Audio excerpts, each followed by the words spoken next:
recuerdo que todavía se sigue utilizando mucho las ideas del positivismo para hacer la investigación, principalmente en las áreas biológicas, agronómicas, biológicas, médicas. Siguen pensando algunas características como por ejemplo ser totalmente objetivo, o que nada más los hechos cuentan, o que el método científico es el que nos guía, pensar mucho, o el enfoque reduccionista, o que tenemos conocimiento con absoluta certeza, pensar que la matemática está en la realidad, la normal, la binomial, etcétera, están en la realidad. Por eso les comentaba que si me escuchaban, ¿verdad? ¿Está mejor así? Ya, los de atrás.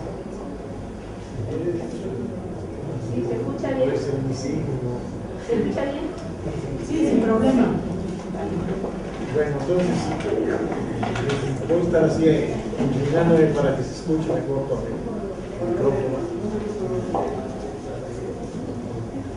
Bueno, entonces, estaba comentando que todavía, a mi juicio, lamentablemente, en la investigación que se lleva a cabo en México, se conservan muchos vicios o muchas deficiencias desde mi punto de vista, bueno, y de muchos otros filósofos, en relación a cómo se hace la investigación, características de la investigación, que son las que acabo de describir ahorita, que no está del lado izquierdo de la pantalla, color rojo. Y eso ha sido criticado por muchos filósofos de la ciencia, Piaget, Kuhn, Feyerabend, etc. Muchos. Y empezaron más o menos a partir de la segunda mitad del siglo XX. Y ahora lo que se tiene es lo que está del lado izquierdo en verde. Hay investigación subjetiva, hay constructivismo, el conocimiento se construye, tiene una parte empírica y otra parte teórica, vamos a decir. La racionalidad está en el científico, no en el método. Ahí va a correr más tiempo, pero bueno, lo que hace. Sí. Pero ayer usted comentó exactamente que la racionalidad está en el científico, no en el método. Pero no hay que llevar un método profesional. No, claro que sí. Decir que la racionalidad está en el científico no implica decir que no vamos a hacer un método. Lo que pasa es que seguimos no un método de manera agajatable, sino como una guía. Y lo vamos meditando. Bueno, viene a cuento la anécdota.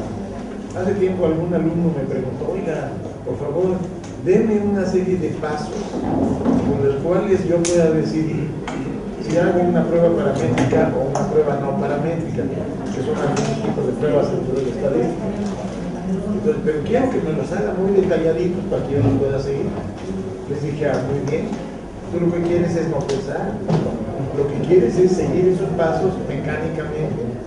Y luego peor, si tu trabajo resulta bueno, pues tú te estudio, pero si está mal, yo solamente tengo la culpa porque estás siguiendo lo que yo digo. Eso no es válido. Yo te puedo ayudar y te doy algunas ideas. Y te puedo incluso decir un método, pero no confíes totalmente en lo que te estoy diciendo. Medita, critica. A eso me refiero cuando digo la racionalidad está en el científico.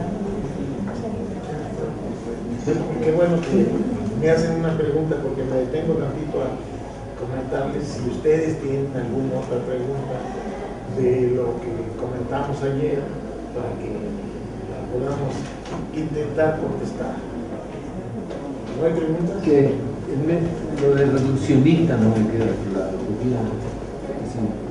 Sí, hay una tendencia sobre todo, decía, viene desde el siglo XV, XVI, con Newton, con el propio Darwin y otros, en donde se dice que para entender algo hay que descomponerlo en sus partes.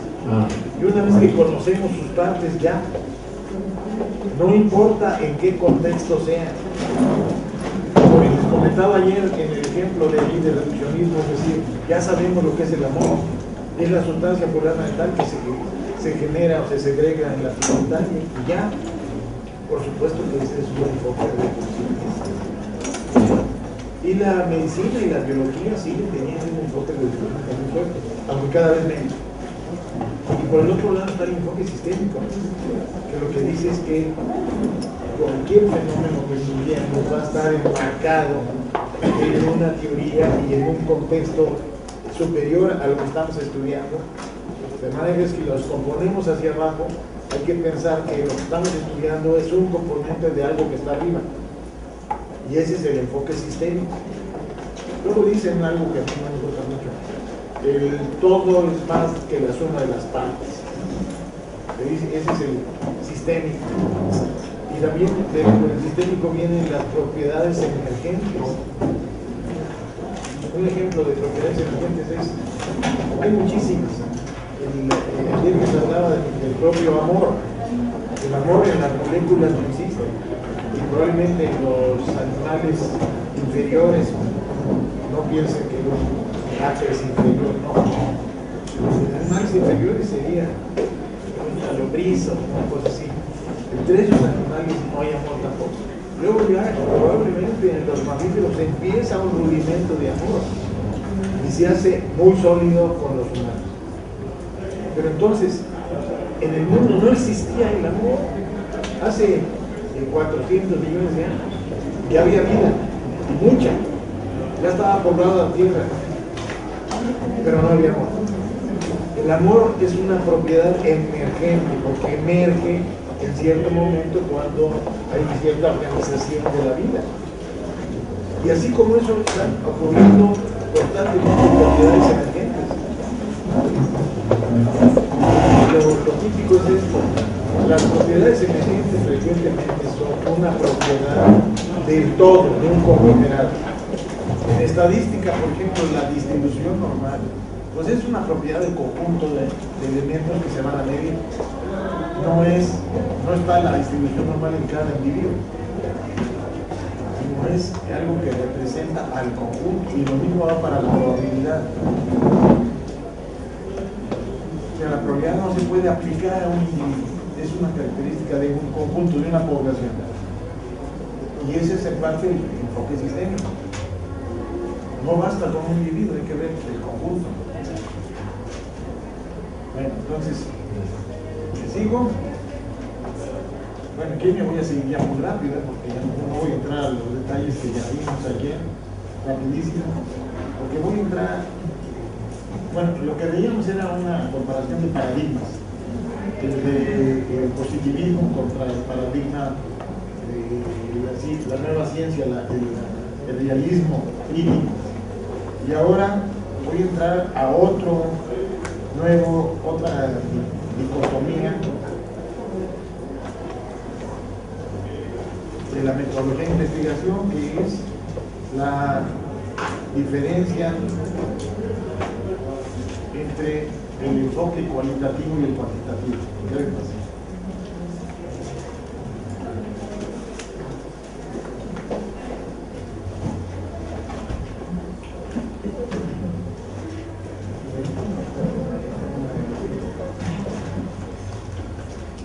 Esto ya lo empezamos a verlo ayer. Y debo comentarles que aquí lo que se está tratando de hacer es una comparación de las características más importantes de lo que yo le estoy llamando el paradigma cuantitativo y del paradigma cualitativo.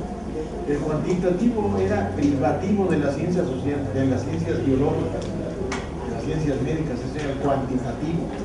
Ahí los números son los que prevalecían. Y en el cualitativo eran las ideas las que prevalecían. Y entonces el cualitativo para las ciencias sociales. Pero les adelanto la conclusión de esto: ninguno de los dos es el bueno, ninguno de los dos, y se pueden complementar de manera muy ventajosa. O sea, en una investigación la propuesta es: usen los dos paradigmas, no nada más uno o nada más el otro, se complementan. No es tan fácil, pero obviamente les voy a dar algunas referencias al respecto. Entonces, ayer hablábamos del plano ontológico, no lo repito, nada más les digo que aquí están las diferencias. En el plano epistemológico y en el plano axiológico de los valores. Ya no estoy leyendo las características, porque esto ya lo vimos. Luego en el lenguaje, en el cuantitativo es un lenguaje excesivamente formal, para que la pretensión es de que no se vaya a prestar a una mala interpretación, porque el lenguaje siempre tiene el problema de que pretendemos decir algo y a lo mejor algunos individuos entienden otra cosa, pero eso es inescapable del lenguaje, así se construye el lenguaje. Entonces, en la investigación que se apega al paradigma cualitativo, se pretende evitar que alguien tome algo que no se dijo. Y entonces hay que ser muy precisos, todo hay que decirlo exactamente cómo ocurrió. Pero además al mismo tiempo dar la impresión de que no es el investigador lo que hizo, sino que es parte del proceso de investigación independientemente de él. Le ponía el ejemplo de una investigación que se tomaron 12 ratas, se les inyectó, etc. Ese es el lenguaje formal. En cambio, el paradigma cualitativo es informal. Pensamos que era necesario hacer esto y por lo tanto actuamos de esta manera y de esta y otra, etc. Es un relato. Y en cambio, en el paradigma cualitativo es un inventario, no sé llamarlo. Bueno,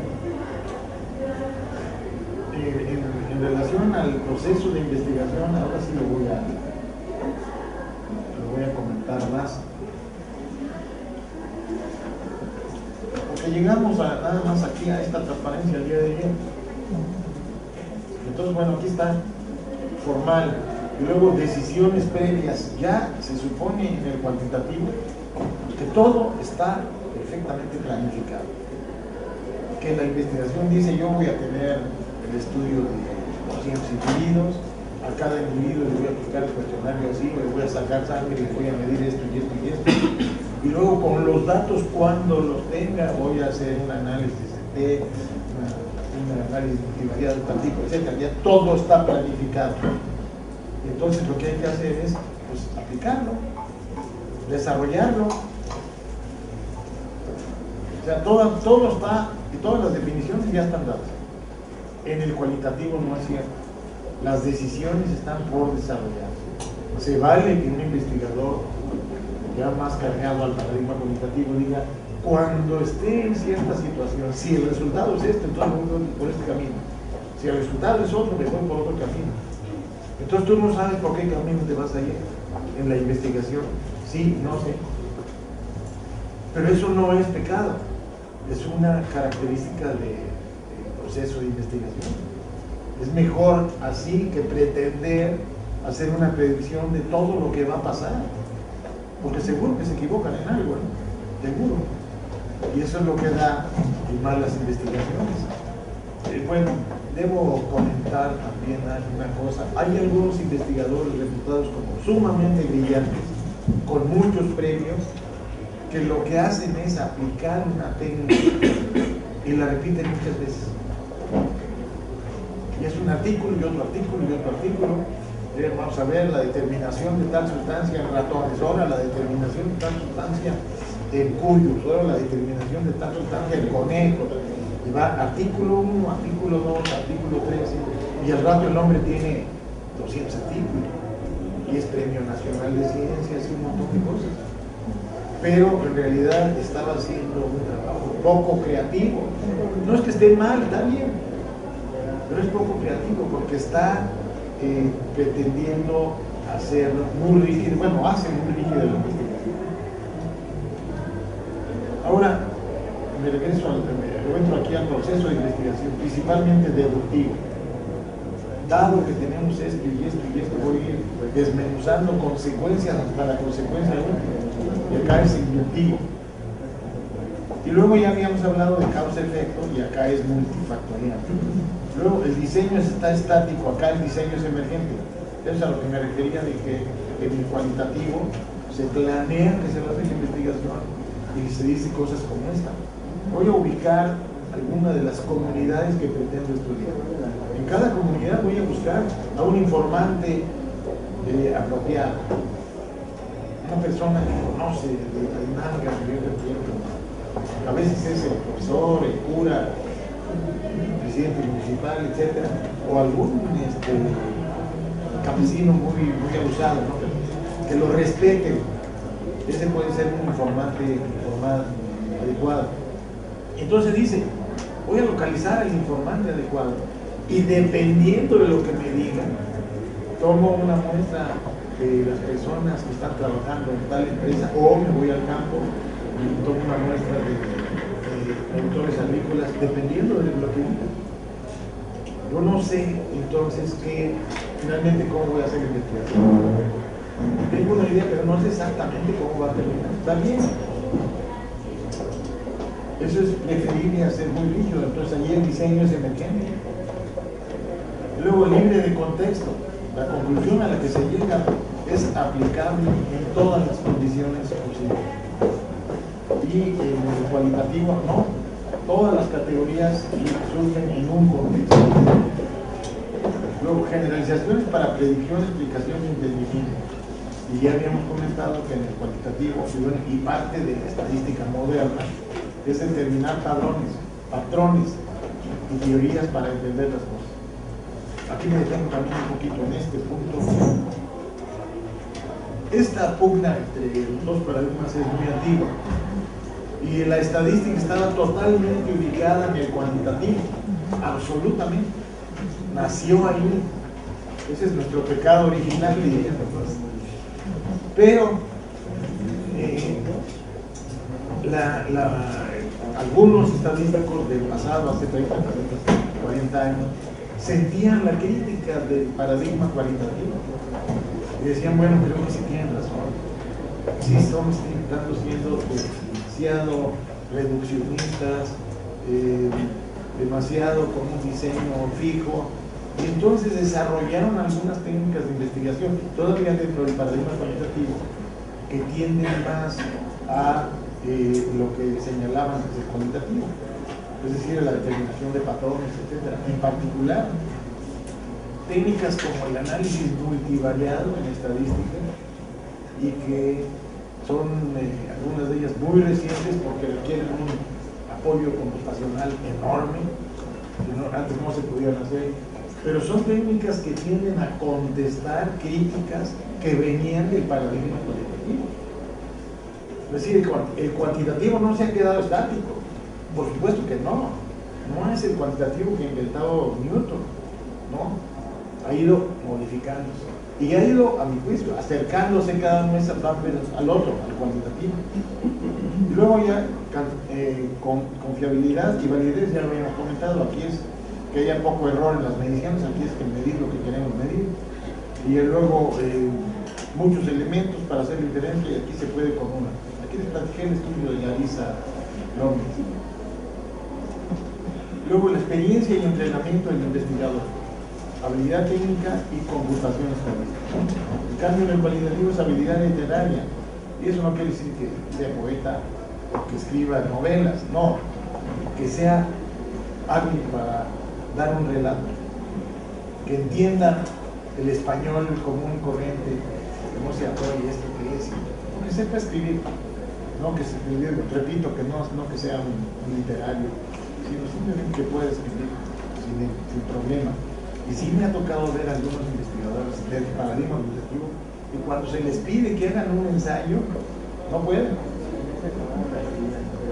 No puede porque empiezan con sus ecuaciones, pero bueno, y platícame qué es eso. No, pues ahí está, tú velo, ahí está la ecuación. Sí, pero esa ecuación, ¿qué representa? No, pues ahí está, vela. Y de ahí no lo sacamos. Entonces, eso me refiero cuando aquí digo habilidad literaria. Y luego, computación se maneja también en paradigma legislativo, pero ya se maneja más como un apoyo a el análisis de texto, como un apoyo a las lecturas. Ya se puede decir, en este escrito, ¿cuántas veces se utilizó la palabra riqueza? Y vamos a calificar los escritos que tienen, los que aparecen en el periódico, respecto al número de veces que aparece o la frecuencia con la que aparece la palabra riqueza. De cada 20 palabras, una de ellas es la riqueza, pero eso es para un cierto tipo de artículo. En cambio, en otros, de cada 100 palabras, nada más uno es es la riqueza. Entonces ese es otro tipo de artículo. Pero ¿cómo podemos hacer eso? Pues ahora ya con una computadora se puede hacer. Pero antes no, había que leer todo y de marcar lo que se quiere, lo que se quería estudiar. Entonces ahora la computación apoya, pues yo diría fácilmente, apoya todo lo que hacen los seres humanos ahora. Y entonces, por supuesto que apoya también al paradigma cualitativo.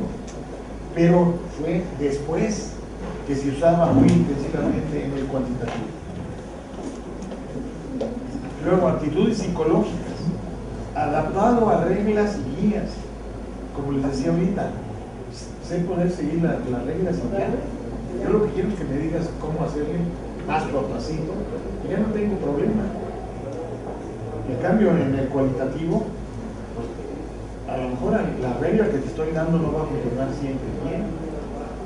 Entonces aquí puede haber una adaptación a lo contrario, a falta de reglas o de guías. Y luego baja tolerancia a la ambigüedad. Si no me salen las cosas como yo esperaba, ya mejor no hago la investigación. Si tengo un primer fracaso, ya no hago la investigación. En cambio acá hay una alta tolerancia a la ambigüedad. Que no salió a la primera, no importa, que vamos a la segunda. Les comenté ayer que yo empecé trabajando como mejorador de maíz, en la parte de la genética del maíz. Pues ahí tuve un colega que me dijo alguna vez, oye, y éramos técnicos de investigación los dos, y él tenía infinitamente más experiencia que yo, porque él tenía 3 años de experiencia y yo tenía 0. 3 y 3 ceros es infinito, entonces él tenía infinita más experiencia. Yo venía saliendo, y entonces de repente me dice, es muy fácil hacer investigación. Haces el experimento, siembras las parcelas, colectas los datos, los metes en la maquinita del análisis de varianza, y ya ahí tienes el resultado. Si la P es menor del 5%, ya acabaste. Y yo le pregunté, oye, ¿y por qué medimos otras cosas que no entran en el análisis? No supo contestar. Se mide porque puede cambiar el resultado, no es seguro. Pero ni él ni yo lo sabíamos. Pero lo interesante es que cuando a él le falló un experimento, puso un experimento, y cuando regresé ya el agricultor donde lo había puesto le dijo, oiga ingeniero, ya le ayudamos con su experimento. Todos los resultados, toda la cosecha del maíz está en ese montonzote. Y ahí la clave es cosechar el maíz para cada unidad experimental. Entonces, pues, le dieron en la torre a sus experimentos. Renunció a ser investigador. ¿Ya? De poca tolerancia. Y baja, poca tolerancia a la ansiedad y no estar adaptado a las reglas. O pensar que nada más las reglas lo siguen. Tenía muy poquitos años, tenía 23 años, pero ya empezaba a decir, aquí hay algo raro. ¿Por qué este individuo que tiene un nombramiento como técnico de investigación mete la pata tan gravemente? Bueno, después ya me lo contesté, el paradigma del positivismo. Luego, la naturaleza del problema, en el cuantitativo, confirmar la teoría. Ya es más de tipo confirmatorio, y el otro es más de tipo exploratorio. Aquí todas las hipótesis están dadas a priori. Acá las hipótesis pueden surgir en el transcurso de la investigación, en el cuantitativo. Y además en el cuantitativo todo está estudiado previamente. En el cualitativo hay variables desconocidas. Y las variables todas son conocidas, ya habíamos dicho que el contexto aquí es importante. Y aquí se manejan todas las teorías que existen. Se supone que toda la investigación la podemos enmarcar en una teoría que existe y que está en los libros o que lo saben algunos gurús de la investigación. Toda la teoría. Acá, en el cualitativo, pues manejamos la teoría, pero existe la posibilidad de que la teoría, para poder entender lo que estamos encontrando, todavía no esté desarrollada. Y eso lo tendremos que trabajar nosotros. Quizá al principio, proponer una teoría. Pero no siempre la teoría va a poder explicar todo lo que vemos. Luego, aspectos metodológicos. Ya empezaba hablando un poquito de esto, ¿verdad? Aquí está lo que dijimos de la aleatorización para controlar factores de confusión, la homogenización, el uso de los bloques, y luego los estudios observacionales, modelos, los efectos ajustados. Se los mencioné ayer lo que eran, pero bueno, efectos ajustados, la causalidad probabilística y inferencia sobre poblaciones. Acá es como herramientas de investigación comunes. Estas son herramientas de investigación comunes acá. Y aquí las herramientas de investigación comunes son los grupos de enfoque o las entrevistas a profundidad. ¿Quieren que me detenga tantito a hablar sobre cada una de estas características? Bueno, grupos de enfoque. Se contacta a un grupo de individuos, digamos 10, 12, que sean más o menos de la misma categoría, de nivel económico, de edad, de sexo, y hay un moderador y se les dice: quiero que libremente ustedes me digan qué entienden por esto o cómo ven este problema. Entonces empiezan a hablar y salen ideas que para el investigador a lo mejor no las tenía en esos grupos de enfoque. ¿Y por qué deben ser más o menos parecidos? Para que no surja de repente una persona que con pura autoridad no deja hablar a los demás. Si metemos allí a un empresario súper exitoso y los demás son empleados, el empresario dice: usted no tiene ningún derecho a hablar. ¿Quién que va a hablar sobre ya? Y entonces lo que estamos captando son las ideas del empresario, no de las personas que participan también en un proceso productivo. Entonces eso es lo que es un grupo de enfoque. Luego, entrevistas a profundidad. Bueno, fue lo que hizo, comentaba la Isa Lomnitz, que fue a convivir, que de paso también eso es la observación participante, está con ellos, ¿no? Fue a convivir con una familia. Y todos los días iba con la familia y les preguntaba esto y esto. Me dijeron esto, pero ahora quiero saber más detalles. Y también esto pasó, ¿por qué esto de acá? Están profundizando más en el fenómeno. Eso es entrevista a profundidad. Hay un famoso lo de... me fue ahorita el nombre. El autor de Los hijos de Sánchez. Oscar Luis. Bueno, él fue de los primeros de utilizar un estudio a profundidad. Y de ahí salió su libro, de Los hijos de Sánchez. No más que él era gringo, no era mexicano. Larisa es nacionalizada mexicana. No nació en México, pero es nacionalizada. Y luego la observación participante. Para entender un fenómeno social a cabalidad, hay que estar inmerso en el fenómeno. Un ejemplo es una huelga. Viene un reportero y dice: oiga, ¿cuál fue el desarrollo de las negociaciones que condujeron para el estallamiento de la huelga? Y algún incluso el comité de huelga le puede dar una versión, pero le da la versión de él, lo que él sintió. Para entender realmente qué era, pues el investigador debe ser parte del sindicato y haber estado todo. Claro, eso requiere mucho esfuerzo, mucho conocimiento, sacrificio, porque tendría que dedicarse a estar en el sindicato cuando él quisiera estar haciendo su investigación. Pero eso es para quedar integrado. Y aquí en la observación participante, no aguanto las ganas de platicarles el escandaloso caso de Margaret Mead. Margaret Mead era una antropóloga que fue a las islas de los mares del sur, Samoa y esas otras, y entonces ella obviamente no hablaba el lenguaje local, se consiguió unos traductores que resultaron ser unos muchachos y les estuvo preguntando cosas respecto a las relaciones sexuales de la isla, los samoanos y otros. Y entonces apareció que eran sumamente promiscuos y otra serie de cosas. Posteriormente hubo otro antropólogo que fue a la misma isla, hizo preguntas ya a otras personas, principalmente adultos, y encontraron que no, que era una sociedad pues más parecida a la nuestra. Entonces, ¿qué pasó?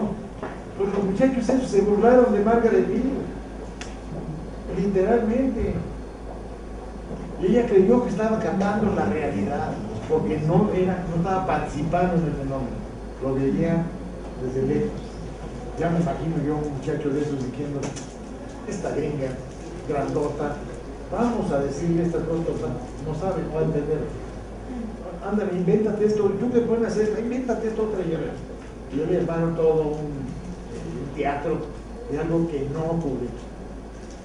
Y probablemente como esos muchachos sí estaban interesados en el sexo como es común de todos los jóvenes, deformaron toda la realidad relativa al sexo. Te digo que fue un caso escandaloso, porque ella escribió un libro, y eso fue un concepto que durante algún tiempo estuvo manejándose en la antropología. O sea, allí no encuadraba en ninguno de sus películas, ¿no? Ni cuantitativo ni mucho menos. No encuadraba ninguno, pero era un ejemplo de que no penetró lo suficiente, no tenía una observación participando o por lo menos entendiendo el desarrollo de la comunidad para que fuera integrada a ellos, no en el sentido de que ya es una mahuana, sino en el sentido de que ya no la van a vacilar, ya la aceptan como alguien que es respetable. Entonces, eso es... Perdón. Sí, adelante. ¿Quién está hablando? Yo perdón. Doctor, pero, o sea, este fue un libro de Margaret Mead. Sí, y en su libro citó, por ejemplo, que estaba basado en un estudio y puso, por ejemplo, pudo haber puesto un estudio observacional cuando no fue así. Sí fue así. Pero si hubiera sido, bueno. Porque ella estaba observando, pero no podía observar directamente si no tenía a sus informadores. Pero ella se llama un estudio observacional algo que el investigador no modifica el fenómeno, se acerca al fenómeno sin pretender modificarlo. Y ese es un estudio observacional. Y la contrapartida es un estudio experimental.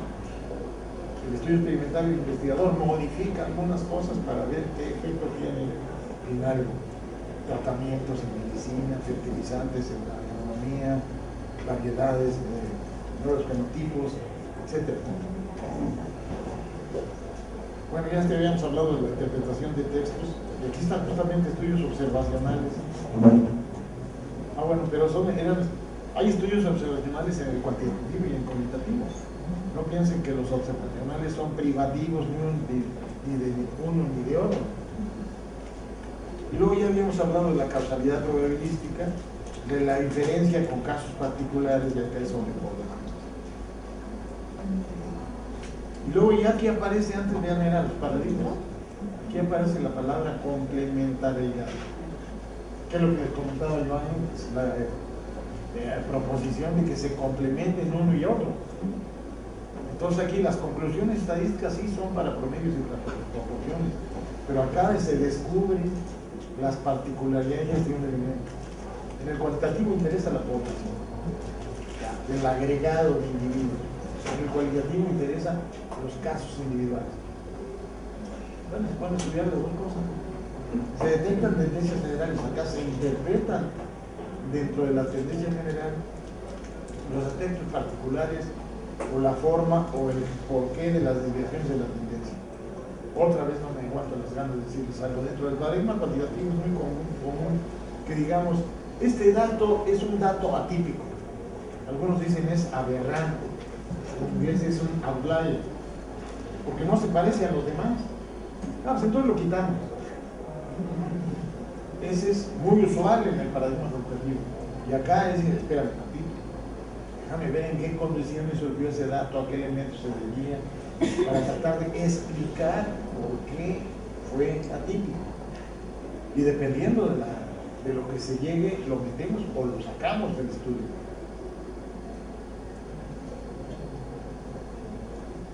Bueno, esto nada más se los muestro, ya no les... Bueno, aquí ya viene el enfoque mixto. Pues estas son muy pequeñas para que las vean inmediatamente. Les platico incluso de dónde lo saqué. Aquí viene una referencia allá abajo, pero aquí yo les comento pues no es trampa, pero una oportunidad que tuve. Yo durante un tiempo fui el presidente de la comisión dictaminadora de la Facultad de Psicología de la UNAM. Como unos 5 años estuve yo allí. Y entonces teníamos que valorar la promoción de los profesores, de los investigadores, o la contratación de nuevos profesores.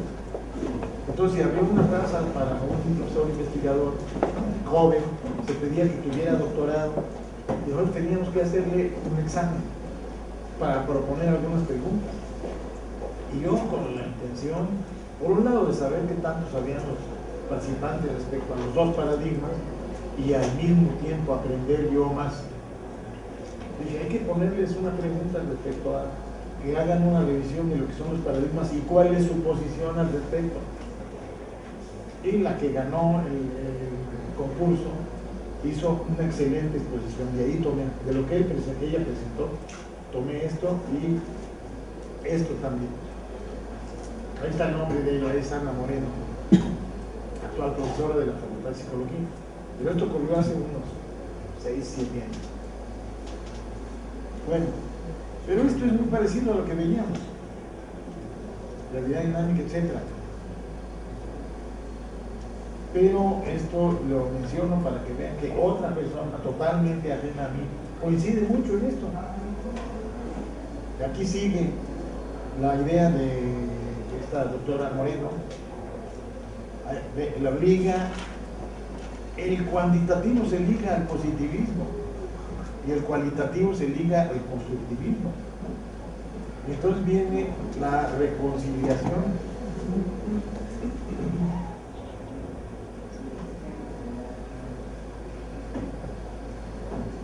O sea, vamos a comentarles aquí. Hay un pleito, hay una competencia entre uno y el otro. El pleito, les comentaba ayer, fue a veces muy feroz, con insultos de un lado a otro. Con insultos de un lado a otro. Entonces, cuando un pleito termina, ¿por qué termina?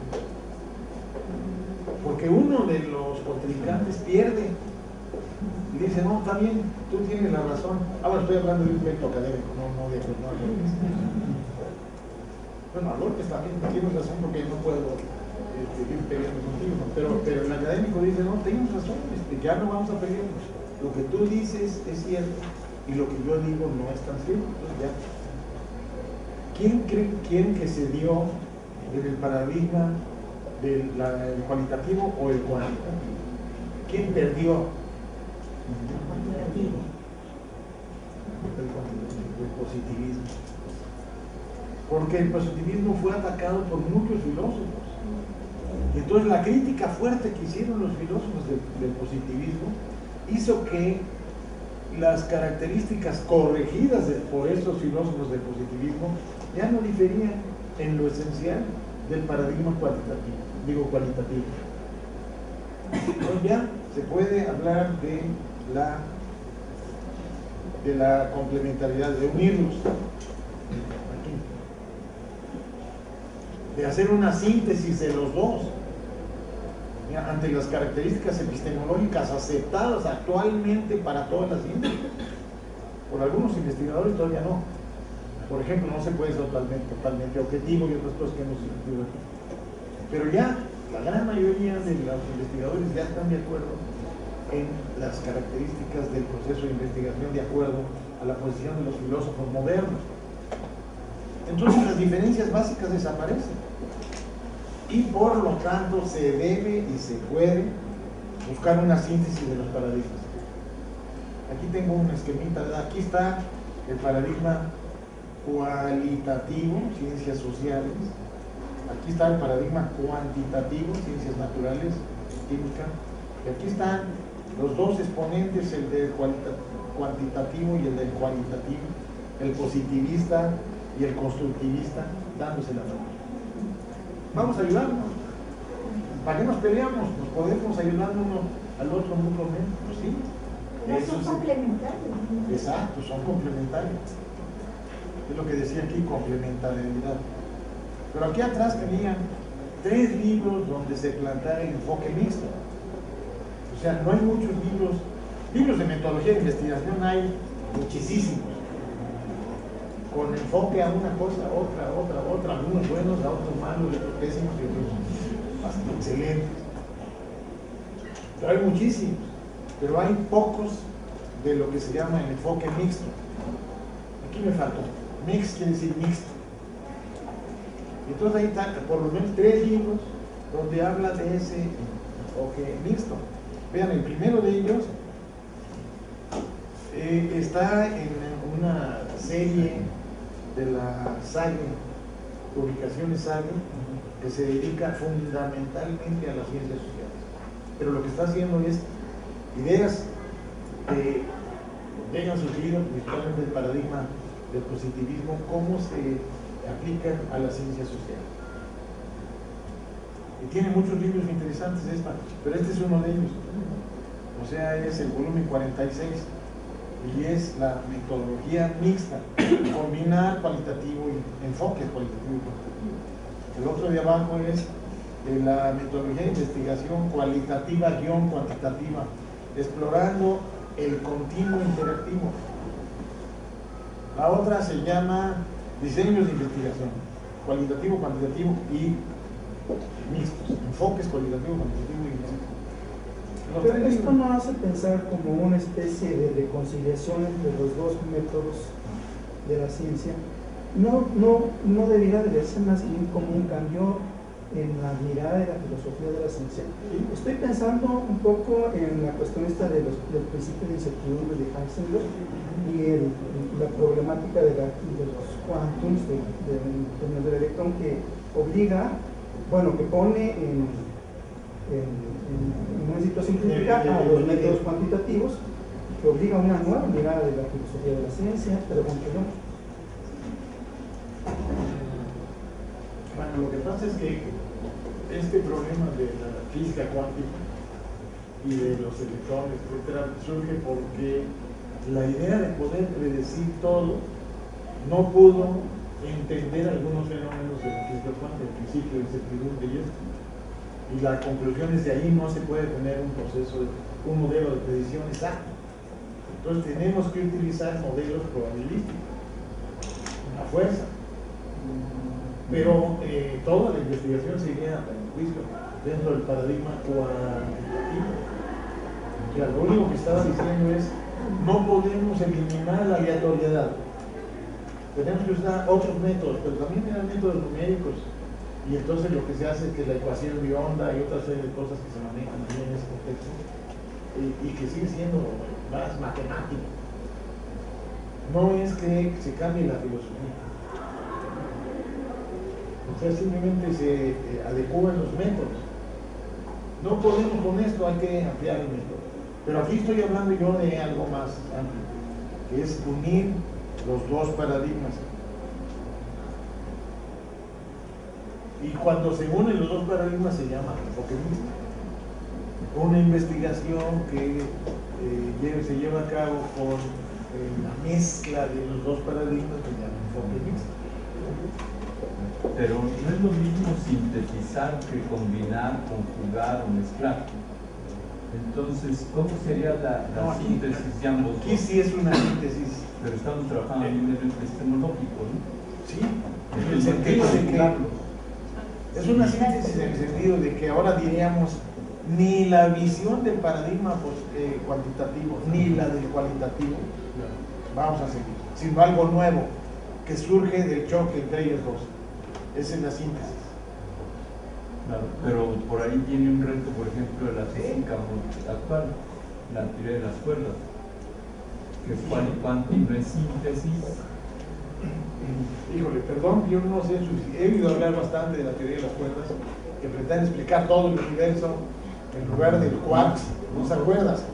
No, incluso señala que el Big Bang es como una imagen creada, no es real. Realmente, bueno, sé un poquitito, pero no sé suficiente para poder contestar la pregunta. No sé bien lo que son la teoría de las cuerdas. Sí sé que maneja modelos matemáticos complejos y que representa en cierto modo un reto para la física cuántica. Pero aquí estoy hablando yo de una síntesis en el sentido de que ni uno ni otro vamos a utilizar. Entonces podríamos, me vengo para acá.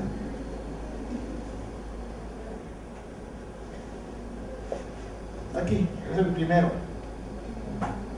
Aquí hay un aspecto interesante. Estas características del paradigma cuantitativo son lo que pretenden los investigadores dentro del paradigma cuantitativo. Yo no creo que nunca haya habido un investigador que se ajuste exactamente a lo que decía el paradigma cuantitativo. Por ejemplo, que hubiera sido totalmente objetivo. Por ejemplo, aunque lo diga, no se puede. Pero también por el otro lado tampoco hubo uno que se ajuste totalmente al cualitativo. Es decir, aquí le estoy dando la contrastación de casos extremos. Entonces por eso la síntesis se hace con mucha más facilidad. Porque ya dentro de uno de los paradigmas hay algunos que se alejan del paradigma y del otro también hay quien se aleja. Entonces es más fácil encontrar el punto medio, que es la síntesis. Ay, estoy yendo para atrás. Ah, no.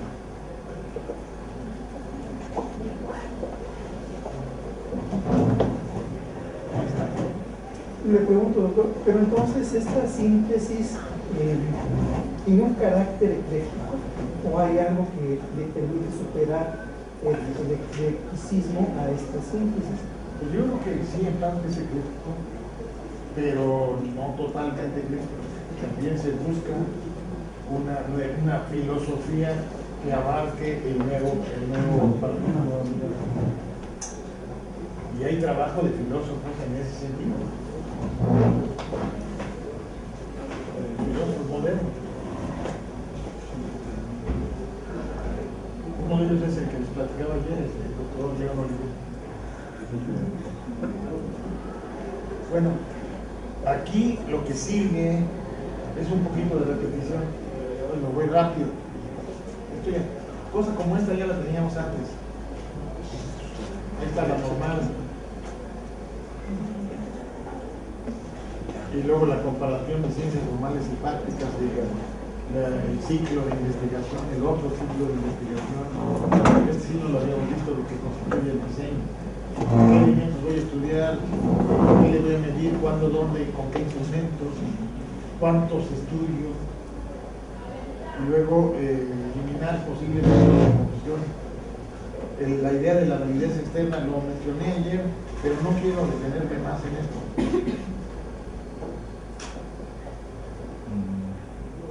Bueno, aquí quizá para apoyar un poquito el concepto de causalidad probabilística, aquí hago una revisión de cómo fue evolucionando el propio concepto de causalidad. Inicialmente se decía todos los fenómenos donde hay causas son causas determinísticas. La causa es necesaria y suficiente para el efecto. Pero esto equivale a decir que la configuración del mundo está determinada por la configuración anterior. Y esto tiene implicaciones filosóficas fuertes. Porque lo que está diciendo es de que no hay libre albedrío. Todo está determinado, todo está perfectamente determinado.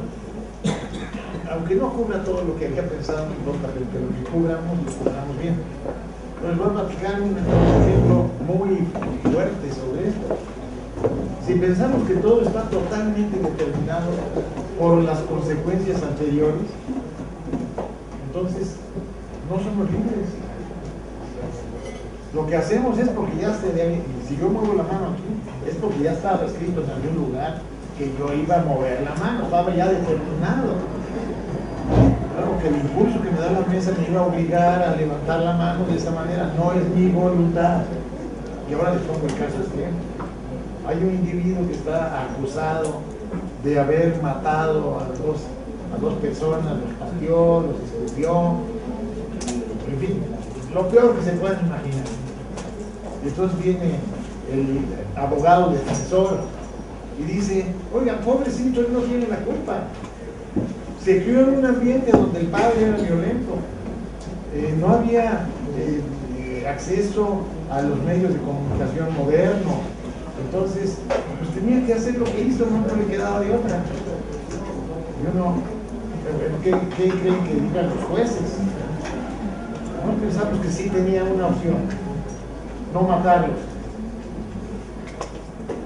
A lo mejor huye o a lo mejor por lo menos les dan más una trompada, pero no los matan. Entonces no hay determinismo estricto. Esa es una posición filosófica. ¿Y qué es lo que hay entonces? Libre albedrío, indeterminismo. Esto lo trabajó muy bien Popper en algunos de sus libros. Popper se metió a la física cuántica, por cierto. Después hablaremos un poquito más de Popper. Pero luego, sobre todo en biología, aparecieron otras posiciones. Vean que aquí la flechita esta parte de la X y termina en la Y. Para llegar a la Y tenemos que salir de la X. Y saliendo de la X no hay otra, vamos a la Y. Pero aquí tenemos otra posibilidad. Tenemos X. Y se puede desarrollar algo que no es Y, o se puede desarrollar Y. El ejemplo es muy conocido. La X sería la ingesta de amibas.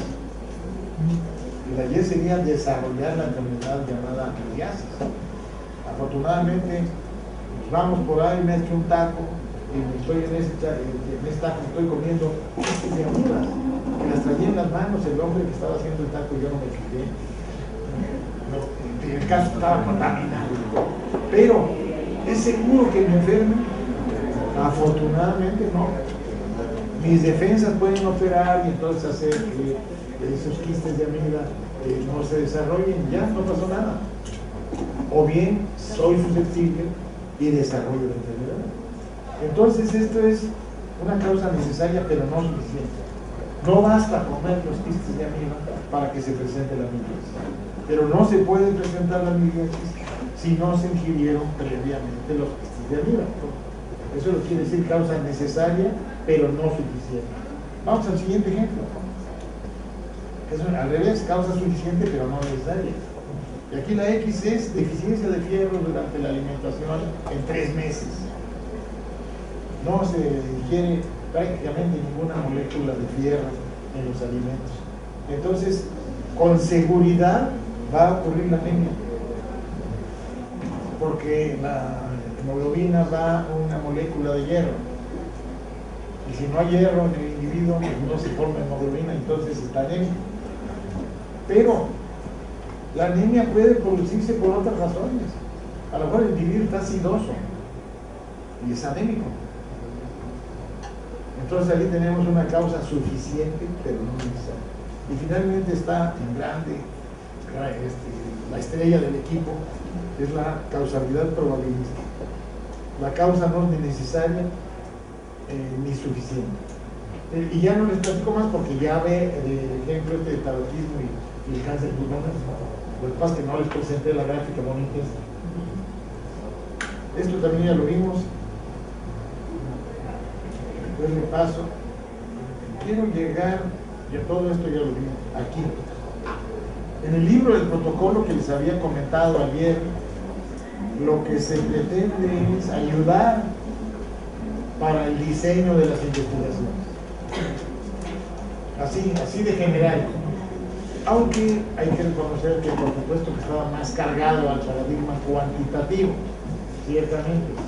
Lo escribí junto con otros colegas, con ellas mujeres, lo escribí en el 84, salió la primera edición. Ya ha tenido una segunda edición. investigaciones. Sigue a la venta desde el 84 a la fecha en las librerías, es de la editorial Trillas. Un protocolo de investigación de más Méndez. Pero bueno, ¿qué queremos ahí? Ayudar a los gentes que están haciendo investigación para que después terminen los trabajos.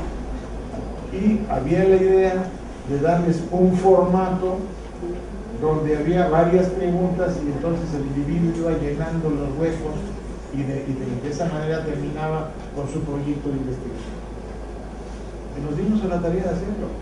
Y nos salió un mamotreto horrible, con muchos pases. ¿Qué quiere decir los pases? Que de repente en la pregunta 18 decía, si usted dice que sí en esta pregunta, brinca la 32.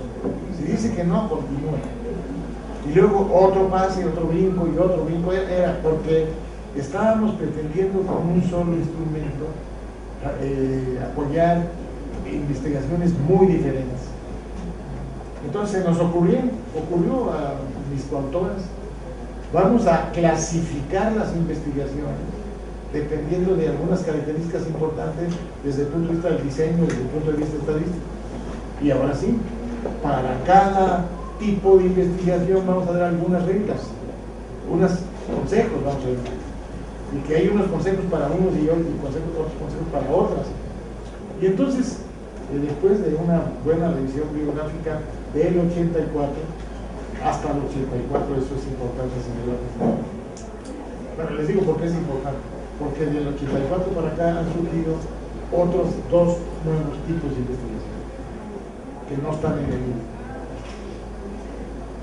Está bien, nada es estático. Y pretendíamos que se dijera este libro va a servir para siempre.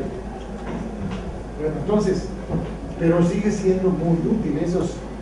Los nuevos se usan muy poco. Tienen algunas desventajas, pero son estructuras nuevas. Entonces, 4 criterios para clasificar las investigaciones: descriptivos o comparativos, transversales o longitudinales, retrospectivos o prospectivos, y finalmente observacionales y experimentales. Hace ratito hablaba del último, observacional y experimental. Ahora, características de cada uno de ellos. El descriptivo, desde el punto de vista estadístico, hay una sola población. No se quieren comparar 2 o más poblaciones. Y el objetivo, como dice, es describir las características. Allí habíamos dicho, no hay una hipótesis, pero no hay una hipótesis de causalidad. Sí puede haber una hipótesis descriptiva. Y luego el objetivo sería estimar promedios totales, y también puede haber conocer la evolución, cómo se desarrollan los cambios en un grupo de individuos, o en qué espacio están distribuidos. Conocer la evolución, cómo van apareciendo los dientes en los niños mexicanos a medida que van creciendo desde los 6 meses hasta los 14 años. Cuándo aparece el primer diente, el primer molar, cuándo se le caen los dientes de leche, etcétera, etcétera. Pues como se puede imaginar, no es una fecha exacta para todos. Hay aleatoriedad, hay variabilidad, pero sí lo que podemos encontrar es más o menos un rango de valores en los cuales la gran mayoría de los niños presentan la aparición del primer diente, o que se le caigan los dientes de leche. Y podemos dar cuál es la media o la mediana de los valores del tiempo en el que, por ejemplo, se caen los dientes de leche. Bueno, entonces estamos describiendo estadísticamente la evolución. No pretendemos hacer la predicción exacta, ya vimos que eso no se puede. No es solo con un individuo, ahí sí podemos ver en qué momento perdió los dientes, etcétera, pero como tenemos varios individuos, unos los pierden y otros no. Entonces hablamos de las tendencias estadísticas, de la probabilidad de perder el diente cuando tienen 2 años, 3, 4, etc. Y eso va cambiando por tiempo, por edad. Entonces este es un estudio que debe conocer la evolución. Otro, distribución espacial. Bueno, en el anterior encajarían las series de tiempo. Sí. Aunque las series de tiempo tienen otra característica, es un estudio de un solo caso, en donde la variable es hablar del tiempo. En el sentido descriptivo. Es descriptivo. Es descriptivo, sí. Y luego la distribución espacial. Imagínense la pregunta de investigación que diga en dónde están ubicadas las zonas de pobreza que hay en la Ciudad de México. Con una definición operacional de lo que es pobreza. Hipótesis. Están en la periferia. Otra hipótesis. Tienden a estar en el centro. Pues no sabemos. Vamos a ver. Y claro, ahí entra sociología, economía, etcétera, lo que ya les comentaba. Pero el objetivo de la investigación es contestar la pregunta: ¿dónde están las zonas de pobreza? Más cargadas a la periferia, menos cargadas a la periferia, más hacia el centro, etcétera. Les comento que en algunos lugares de Estados Unidos, que yo tuve allá 3 años, las zonas de pobreza están en el centro de la ciudad. Porque en la periferia hay grandes desarrollos residenciales donde viven los ricos. Y los pobres se quedaron adentro de las manzanas, la selva de concreto que hay en los edificios del centro. Pero en México, ¿qué pasa? No sé.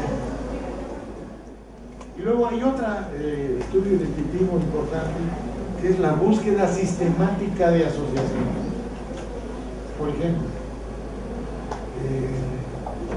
ya les había platicado ayer sigo con aspectos sociológicos, la pobreza. Pregunta: ¿a qué se debe la pobreza? Respuesta: no sé. Pueden ser muchas cosas. Entonces conduzco una investigación para explorar cómo inciden, cómo se asocian varias cosas con la pobreza, para probablemente a partir de allí ya plantear una hipótesis. Que por el momento no tengo una hipótesis de causalidad. Voy a describir cómo se asocian diferentes cosas: la educación, el humanismo, si son migrantes o no son migrantes, etcétera, etcétera. Muchas características que pueden tener los grupos humanos respecto a, digamos, con si son pobres o no son pobres, son indígenas, etcétera. Todo. Hay muchísimas cosas que pueden ser, entre comillas, grandotas, causas de la pobreza. Entonces, conduzco una investigación para darme una idea de cuáles parecen ser las más importantes. Es un estudio descriptivo. Bueno, el comparativo. Hay una hipótesis de causalidad. Hay una X y hay una Y. La X es la causa y la Y es el efecto. Y el objetivo de la investigación es apoyar o desapoyar la hipótesis de causalidad. Nótese que dije apoyar y desapoyar. No dije rechazar y mucho menos aprobar como cierta una hipótesis. Otra vez, aquí es otro. En la estadística es frecuente que se utilice una metodología que es la de Neyman y Pearson, que lo que hace es un procedimiento para rechazar hipótesis. Y hay unas reglas y una zona de rechazo, reglas para rechazar. Pero hay otra posición dentro de la estadística que es lo difícil, que dice: no, vas a hacer investigación y tu resultado va a ser más o menos apoyo a la hipótesis, nada más. No nos atrevemos a decir que se rechaza o que no se rechaza, o que se acepta o que no se acepta. Pues el otro paradigma dentro de la estadística, que desgraciadamente es el que se enseña, sí es el que habla de rechazar y no rechazar. Este es otro tema que dentro de la propia estadística hay sus paradigmas en pugna, y también hay mentadas ahí. Algunas las he decidido. Entonces, dentro del comparativo hay que la necesidad de controlar factores de confusión, que ya platicamos ayer lo que es. Y entonces hay dos posibilidades: definir las poblaciones que se estudian por la causa o definirlas por el efecto. Cuando se define por el efecto se llama estudio de causas y controles. Y luego, según el origen de la información, y es la información fundamental la que va a dar el resultado final de la investigación. Si esa información ya está captada en otras fuentes, el investigador no estudia los elementos directamente, sino estudia registros, expedientes, fichas, etc. Y ahí está la información, y con esa información hace su investigación. Es perfectamente válido. Y tiene ventajas: es muy rápido y es muy barato. Pero la información puede ser de mal calidad. Déjenme ver si invento ahorita rápidamente un ejemplo. Bueno, vamos a pensar en un ejemplo que es, vamos a ver respecto a el resultado de ¿cómo se llama? La evaluación por los jueces de acusados de homicidio. Me interesa ver qué factores inciden en que el acusado de un homicidio resulte culpable o resulte absuelto. ¿Cómo le hago? Pues si va a ser un estudio retrospectivo, puedo ir a los expedientes del Tribunal Superior de México, a los tribunales. A ver, denme el expediente de todos los casos que tuvo ustedes en los últimos 5 o 6 años. Ah, bueno, nunca estoy en un juicio, nunca platico con un acusado o presunto culpable, nunca. Sin embargo, estoy haciendo una investigación sobre el fenómeno de la culpabilidad de los que están presuntos culpables de algo. ¿Está bien? ¿Es válido o no es válido? ¿Qué opina? Claro que sí. Que no es definitivo. Bueno, nada es definitivo. Por el otro lado está el prospectivo. Ahí toda la información se capta aplicando directamente los instrumentos de medición a los elementos que definen, que son parte de la población. Y entonces, en ese caso, la información que nos interesa no existe, o si existe es de muy mala calidad. Entonces yo como investigador la tengo que captar en el futuro. Entonces por eso se llama prospectivo, voy hacia el futuro. Y entonces tiene sus ventajas y desventajas. Desventajas, es caro y es lento, pero la información es de mejor calidad. Otra clasificación, ya hablamos un poquito de esto, el experimento y el estudio observacional. En el experimental se modifica algo, y eso es lo que da origen a 2 o más poblaciones. Y entonces debe haber también un seguimiento a lo largo del tiempo.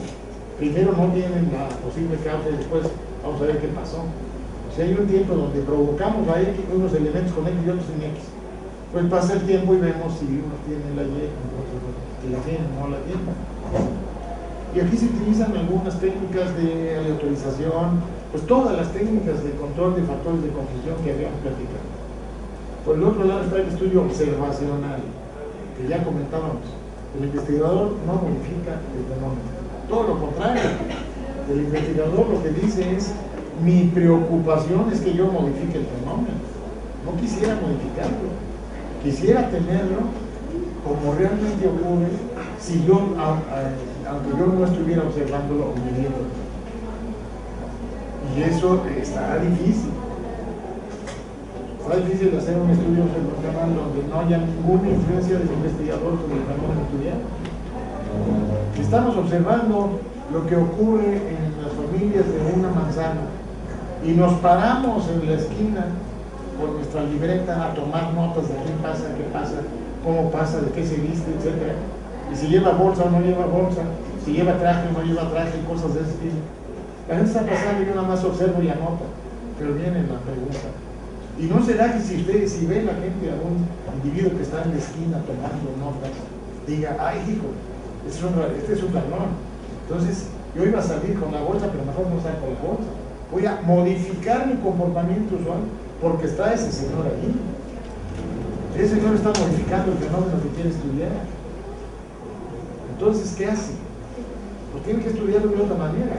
Otra manera es recurrir a la tecnología y poner una cámara que no se note, porque si se nota da lo mismo, pero que no se note, que eso ya se puede. Un pequeño poquito por ahí, no se te ve. Es un vidrio por ahí, y quien se dé cuenta. Y ahí sí. Pero entonces, vean lo que quiere decir observacional. No quiero modificar el fenómeno. En biología se decía que no se modificaba tanto, pero sí también. El manejo de los ratones lo agarran para inyectarlo. Entonces, ese ratón está inyectado, pero además está magullado en el agarrón que le dieron para inyectarlo. Entonces, hubo algo adicional que provocó el investigador. Pues tienen que tener mucho cuidado los investigadores de no modificar lo que quieren estudiar. Y es difícil porque tienen que intervenir de todos modos para tener la información. Ahora, dentro del observacional puede haber una o más poblaciones. Si son más, es observacional comparativo. Y si es observacional comparativo con dos poblaciones, los elementos se eligen de acuerdo con variantes del posible factor causal. Y entonces entran los mecanismos para controlar factores de confusión, todos salvo el de aleatorización, lo que ya habíamos comentado. Y entonces cuando son dos poblaciones y es observacional comparativo. Pero si es observacional con una sola población, es descriptivo. Estamos combinando características. Y luego viene otra: ¿hay seguimiento en el tiempo o no lo hay? En el longitudinal se mide en dos o más ocasiones la o las variables de interés. La comparación de los valores en las épocas diferentes nos da una idea de la evolución de los elementos. Evolución de cómo cambiaron algunas variables, no evolución en sentido biológico, en el darwiniano. Y luego se conserva la identidad de los elementos durante el seguimiento, para poder decir cómo estaba la unidad 25 en la primera fecha. Esa misma unidad 25, que puede ser Juan Pérez, cómo estaba esa misma unidad 25 en la segunda fecha, en la tercera, en la cuarta, y así nos vamos siguiéndole la pista a un grupo de elementos. Ese es el estudio longitudinal. Y el estudio transversal no le sigue la pista a nadie. Llega, pesca algunos, mide cosas y se acabó. Se mide una o más variables en una sola ocasión y no hay seguimiento. No es necesario etiquetarlos para poderlos identificar más adelante. Pero a estos le llaman cross-section en inglés. Cross-section. Section, cross con doble S, sección con T. Cross-section. Pero es muy frecuente una mala interpretación de ese diseño que dicen que todas las mediciones tienen que hacerse al mismo tiempo. Y vean lo que escribí yo arriba de la grafiquita. En ningún lado dice que sea al mismo tiempo. Dice que se mide una sola vez a cada unidad y ya. Entonces les pongo un ejemplo de un estudio transversal que me puede llevar 4 meses. Lo que yo digo es, ahora sí me voy a la medicina.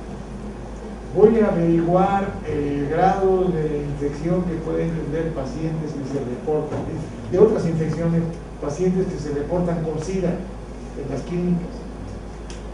Por cierto, eso es observacional, no voy a hacer experimento con eso, pero es transversal. Porque yo voy a avisarles a los que están en esas clínicas y cuando les caiga un caso de SIDA, me presento, saco muestras de sangre y otras cosas y ya.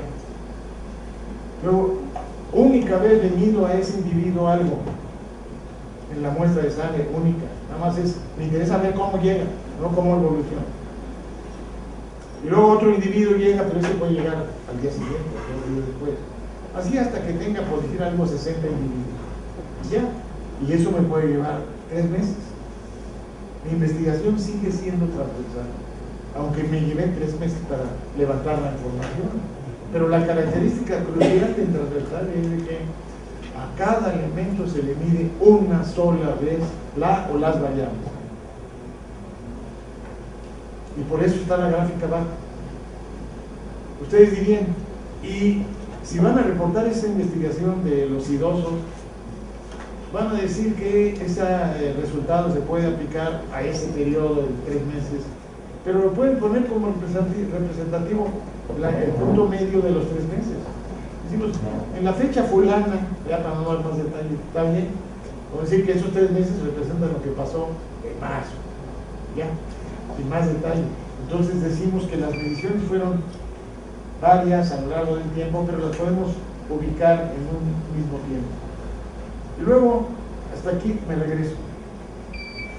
Teníamos 4 criterios, ahí están los 4 criterios. Según la descripción o explicación, el origen de la información, prospectivo, retrospectivo, el control, experimental o observacional, y el seguimiento, longitudinal y transversal. Y luego lo que hacemos es, bueno, aquí hay un ejemplo que ya no tengo tiempo. Lo que hacemos es una clasificación de los tipos de estudio en función de cómo quedan ubicados con cada una de estas 4 características. Pero hay algunas combinaciones que no se dan. le dan otras. Y aquí entonces viene el nombre vulgar del tipo de estudio. Y aquí serían las características.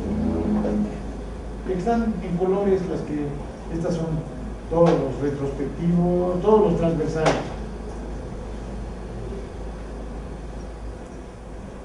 Bueno, ya, digo, otras, siempre me vienen a la mente después de 50 años, más, un poquito más, 52 años de ser investigador.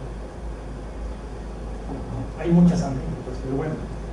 Entonces aquí lo voy a parar porque quiero entrar a algo que es la estadística. Queda poco tiempo. ¿Cuáles Sí. son los otros dos tipos de estudios que son actuales, que no están en este libro? Hay uno que se llama casos y controles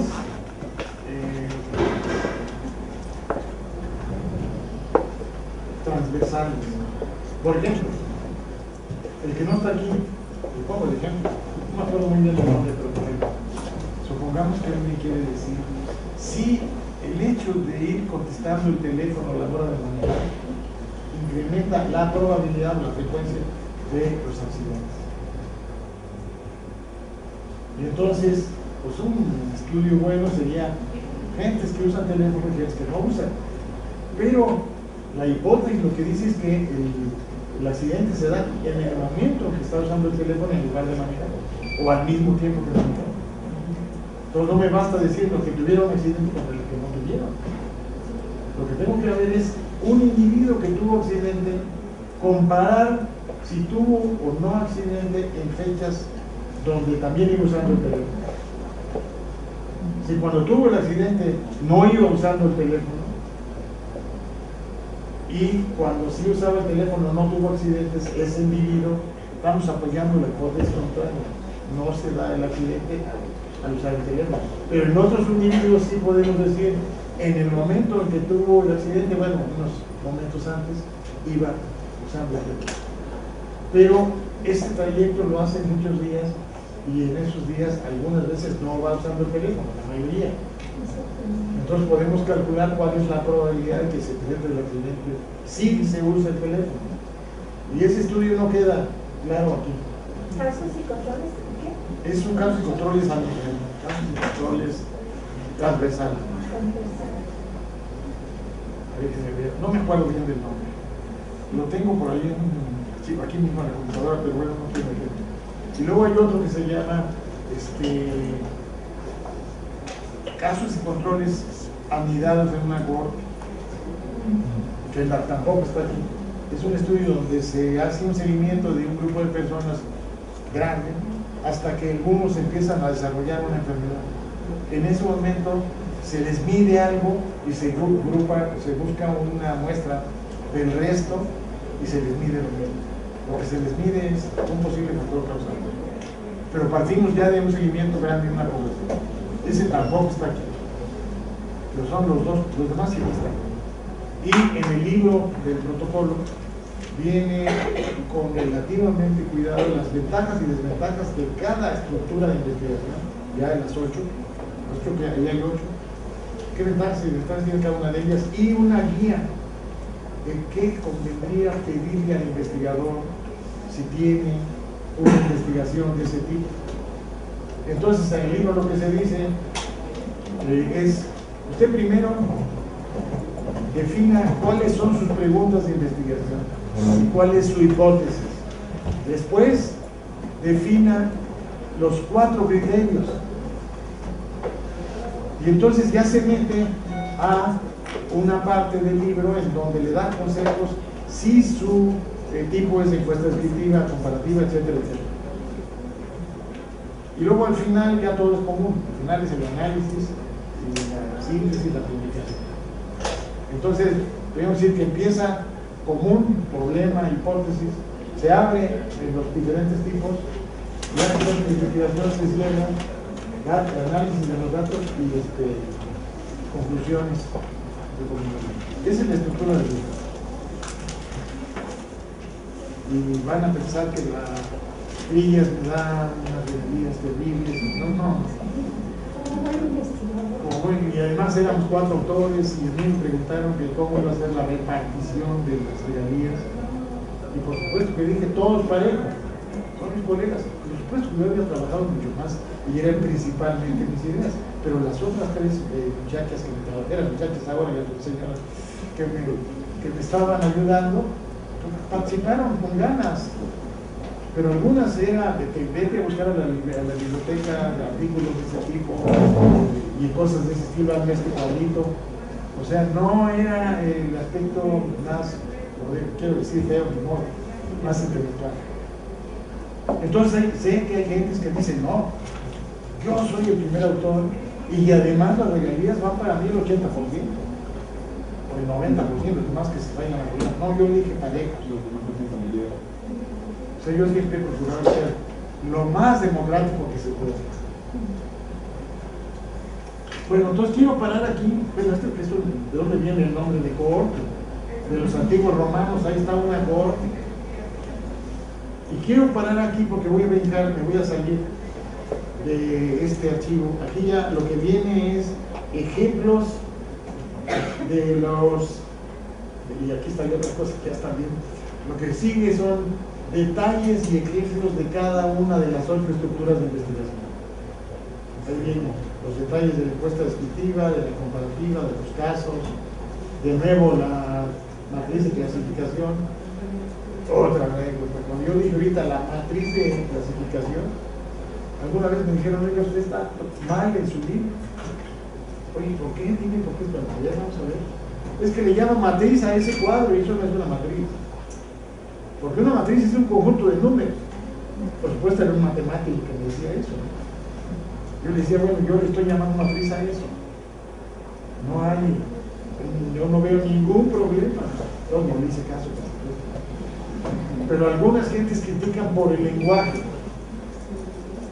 Y a veces lo importante es de qué se quiere decir con eso.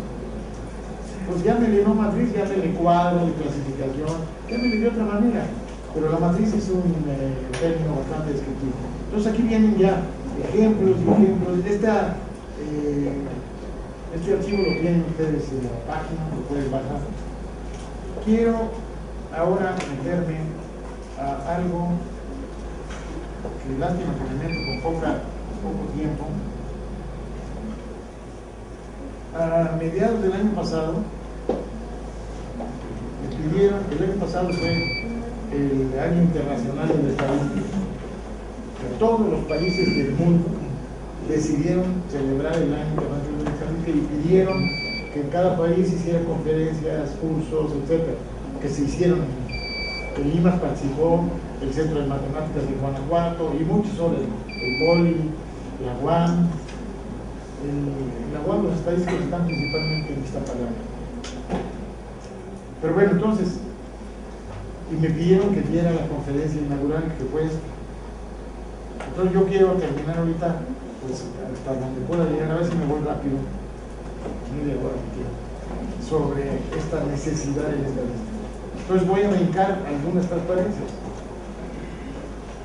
Ya habíamos hablado de que hay en la actualidad. No hay instancias iguales en todas, pero hay regularidad. O sea, a pesar de que hay variabilidad, hay leyes, pero son leyes probabilísticas. O sea, hay cierta regularidad, pero la regularidad está en las frecuencias. Y entonces vamos a buscar leyes que describan esa regularidad. Esa es la estadística. Pues se usa la probabilidad de estadística y voy a hablar un poquito de historia internacional y luego la historia nacional la brinco y la reflexión la brinco. Ah, no, la reflexión sobre la epistemología, eso no.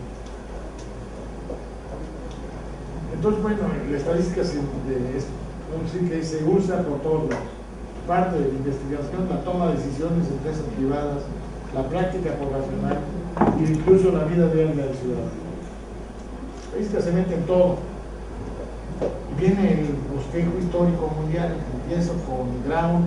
¿Qué hizo Brown? Este señor en inglés, ya hace mucho tiempo, publicó una tabla de vida. O sea, ¿qué tanto duraba el tiempo en que vivían los habitantes de Londres? Y ahí pudo calcular la esperanza de vida, seguro el término sí lo han oído. Pudo calcular la esperanza de vida, pero es la esperanza de vida para los habitantes de Inglaterra, y en esa época. Bueno, por ahí tenía yo incluso la gráfica que se obtuvo, ya se imaginarán que la esperanza de vida era como 30, 40 años. O sea, se morían muchos jóvenes. Eso sí, el que pasaba a los 50 ya llegaba a veces hasta los 70. Bueno, es una característica que se sigue dando.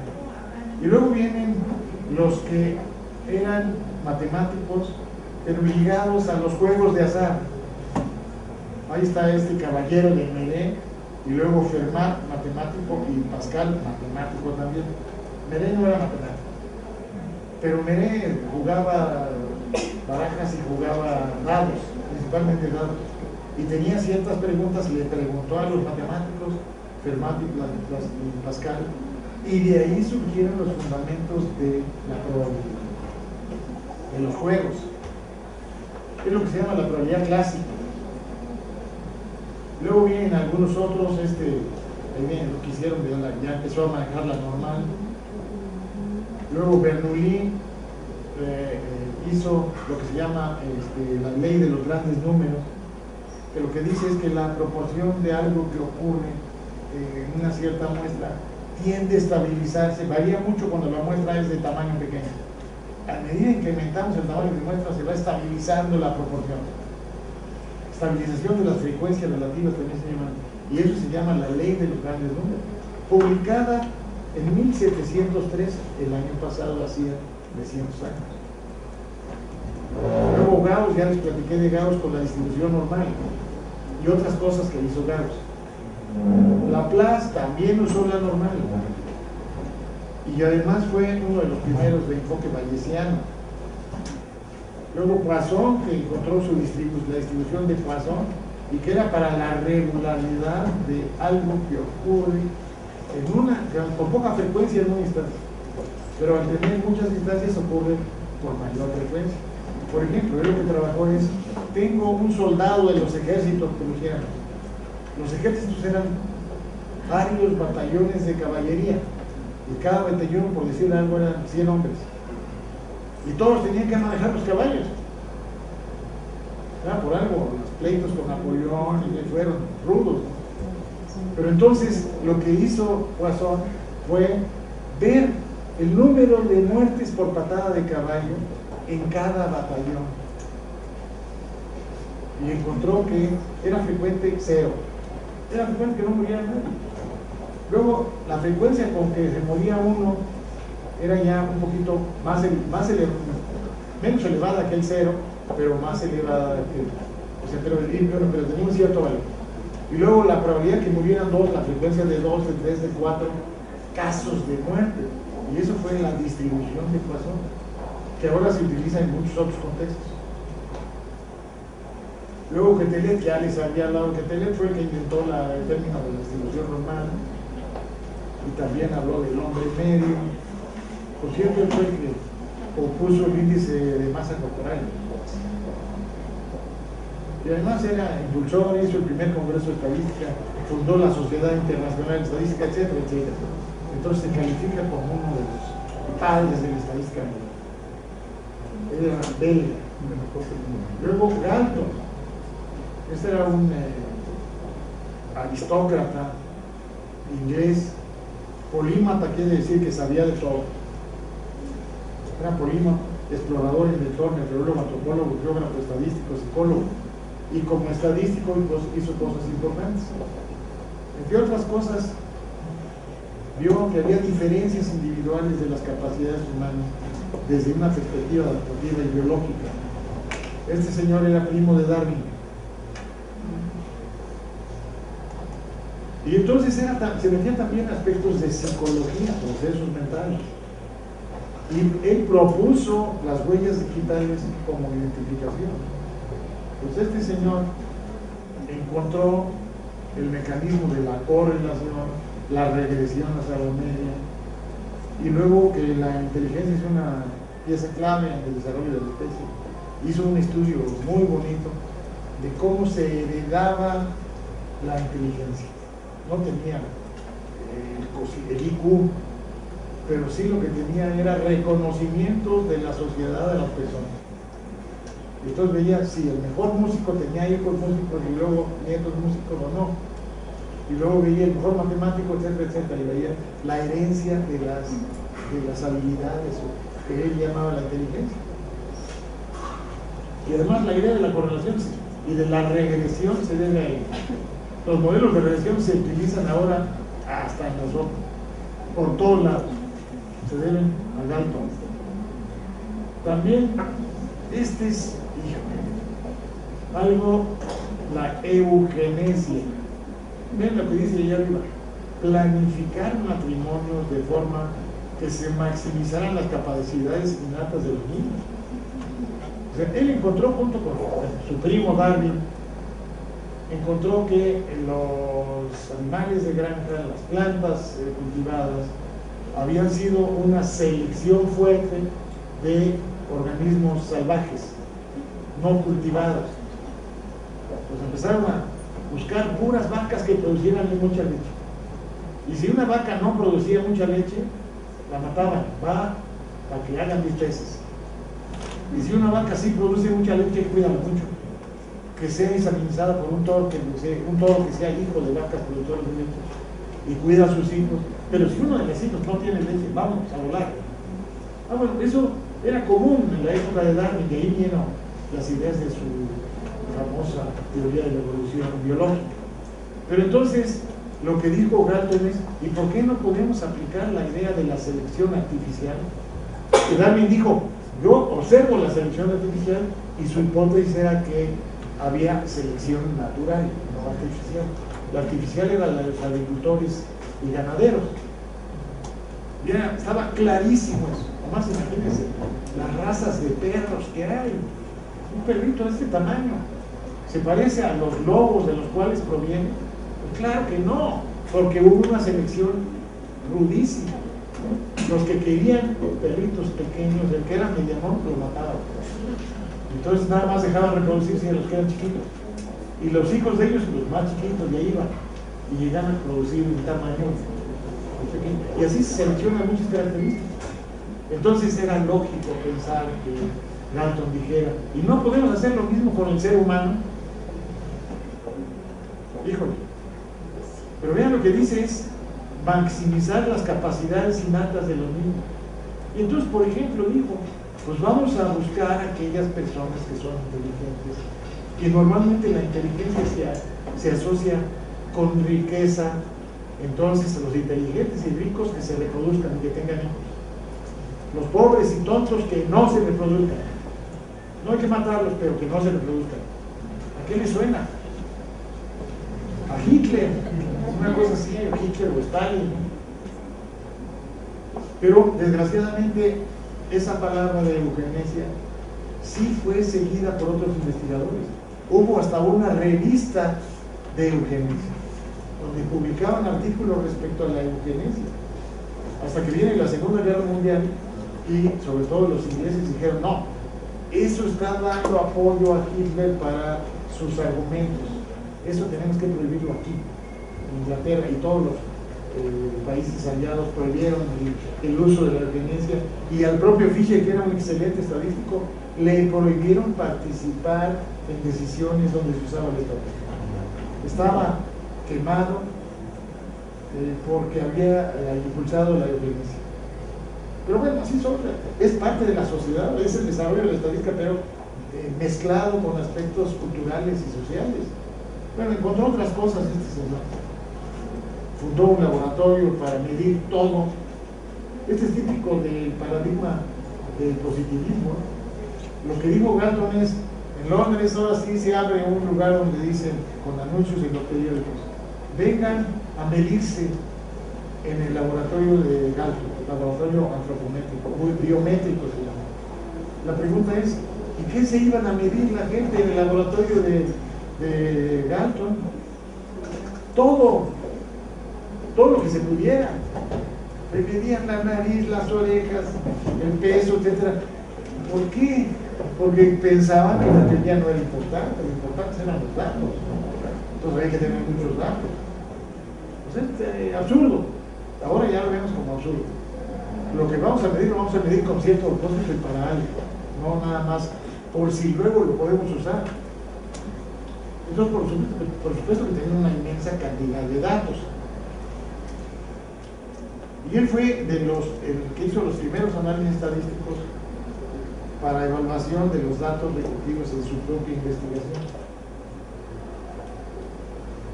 Luego viene Pearson, que era matemático, estudió Derecho, pero después trabajó todo el tiempo como matemático, y que fue el sucesor de Galton en Inglaterra.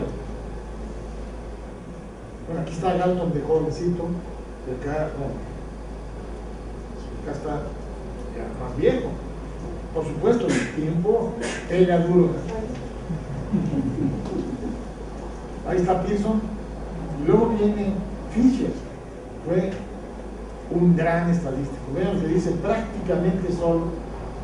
Estableció los fundamentos de la estadística matemática y también trabajó en genética cuantitativa. Cuando yo hice la maestría me pusieron a leer trabajos de Fisher y lo mencionaban prácticamente en todos los libros que yo estudiaba. Cuando encontré un libro que decía el biólogo Fisher, dije, pero ¿cómo? Si es mi ídolo, es un estadístico, ¿cómo que es biólogo?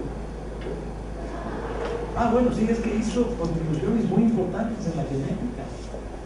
Y una paradoja es de que él era doctor en matemáticas, pero nunca fue jefe de un departamento de estadística, y sí fue jefe de un departamento de genética. Es la sociología de nuevo, ¿no? Y vean que fue un tipo muy productivo, con ideas muy importantes. Aquí está de jovencito. Fue el que dio una cosa interesante desde el punto de vista biológico: la síntesis de las ideas de Mendel y de Darwin.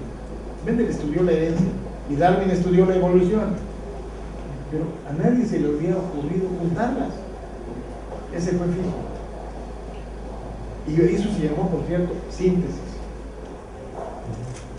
Aquí vienen algunas de las cosas que hizo. Y aquí vienen algunas citas de él, que las brinco también para poder avanzar. Pero son citas. Y entró en conflicto con otros estadísticos, Neyman y Pearson. Pero conflicto fuerte. Llegaba, se paraba a Fisher dando una conferencia en Londres y llegaba a Neyman y le decía, está mal usted esto en esto. Luego Fisher iba a otro lugar, le daba su plática, usted está mal en esto y en esto. Y uno de los dos hacía un artículo y el otro le contestaba, usted se equivocó en esto y en esto y en esto. Tuvieron un pleito terrible que duró mucho tiempo hasta que se murió Fisher.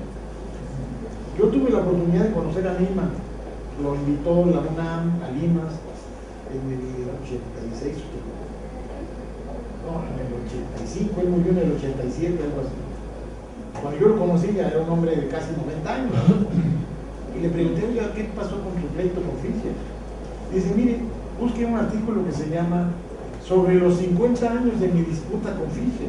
O sea, yo 50 años ya se había muerto Fisher y él seguía diciendo que lo que había dicho Fisher estaba mal. Ahora, a mí me llamaba la atención eso, pero ahora ya trabajando con algunos colegas, entre ellos Chicago, llegamos a la conclusión de que no tenían por qué pelearse, eran paradigmas distintos, punto. Y uno tenía unas características y el otro tenía otras características, pero nunca aceptaron unos de ellos las características del otro y decían que estaban equivocadas, y al revés. Y duraron 50 años de pleito. Pero en ese pleito, ¿quién ganó? Neyman y Pearson. Lo que se enseña es lo de Neyman y Pearson. Ahí están los intervalos de confianza, las pruebas de hipótesis, la zona de rechazo. Y Fisher hizo otra cosa, él manejaba la verosimilitud. Bueno, aquí vienen otras citas de Fisher que me las brinco. Fisher hizo un libro de diseño de experimentos que fue clásico, fue el primer libro que hubo de diseño de experimentos en el 36. Y después de ahí se hicieron muchísimos libros de cómo diseñar experimentos. Miren todo esto. Aquí están algunas de las ideas que hacía Fischer. Un experimento agrícola del lado izquierdo. Los ratoncitos son parte de un experimento biológico. Y luego aquí abajo está un experimento bioquímico. Y algunos de los datos que sirven para hacer el análisis de este tipo de estudios. Y ahí puse un libro de diseño de experimentos. Uno, hay quizá cientos, muchísimos. Y hay diseño de experimentos para biólogos, diseño de experimentos para psicólogos, diseño de experimentos para físicos, etc., para ingenieros. Mucho. O sea, es algo muy único y es el que le da la base al positivismo. Esto lo brinco. ¿Qué es lo que pasó en México? Vean, ahí estaba yo.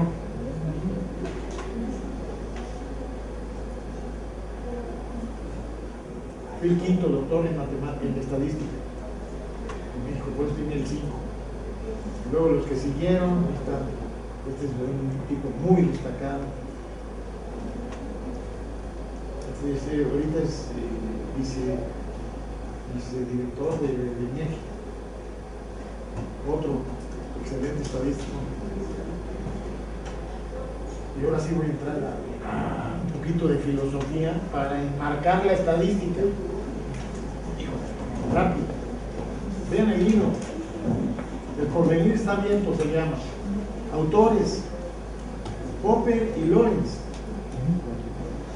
Ahorita vamos a hablar de Lorenz, pero Popper era el que había hablado de las conjeturas y refutaciones y postuló una idea de probabilidad que se llama la probabilidad propensivista, que es poco conocida, pero yo creo que es muy útil. Y cosas como esta. La idea de la demarcación no es en ciencia aquel conjunto de ideas para explicar el mundo que no puede ser sometido a la crítica. Si no puede ser sometido a la crítica, no es ciencia. Y le dio un llegue fuerte a lo de Freud,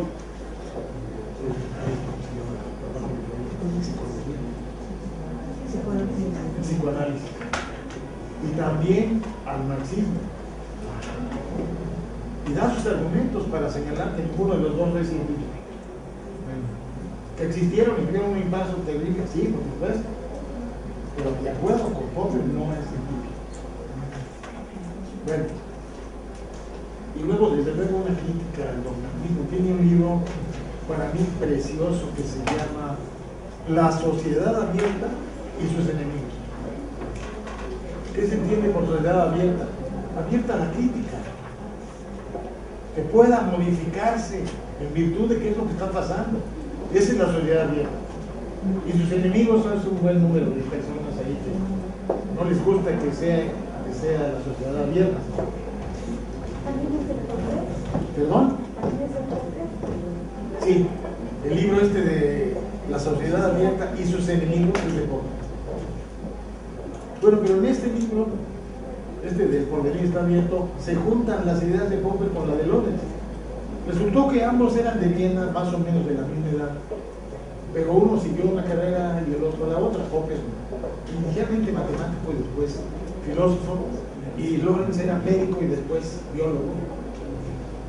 Y Conrad Lorenz lo que hizo, bueno, ya me brinqué un poquito, después viene Lorenz más adelante, Thomas S. Kuhn, su famosísimo libro de la estructura de las revoluciones científicas, y fue el que utilizó el término de paradigmas y la ciencia normal, etcétera, etcétera.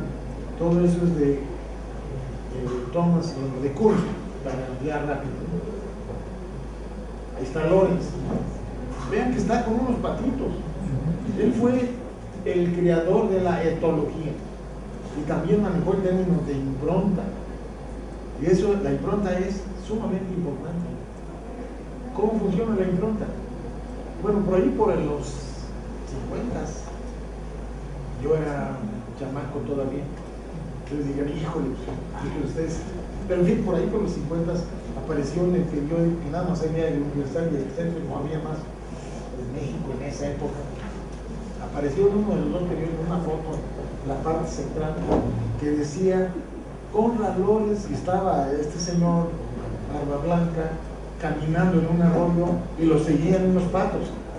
Y el calzado de la foto decía, esos patos creen que Conrad Lorenz es su mamá. Yo dije, ¿cómo que híjole, cómo está eso? No me lo explicaba, pero me llamó poderosísimamente la atención. Ahora ya queda claro, es en términos de la impronta.